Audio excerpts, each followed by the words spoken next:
Hi, this is All Things Property with me, Uzamantungwa Khumalo. So you've paid off your home loan. Now what?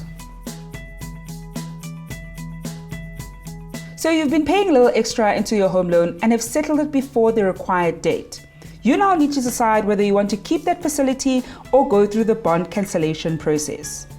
If you want to cancel the bond, you have to notify the bank 90 days in advance about the cancellation. They are going to help you in executing it. The bond cancellation process entails working with bond cancellation attorneys that are going to ensure that the bond is cancelled at the deeds office. Be mindful that you're going to have to pay for these bond cancellation attorneys. Another option that is available is to keep the bond as a line of credit available to you. Remember, even though you won't be paying the monthly bond installment, you will be paying the monthly administrative costs of that line of credit. In the event that you do that, you're not going to get the title deed because you only receive it once the bond has been cancelled and not when it is fully paid up.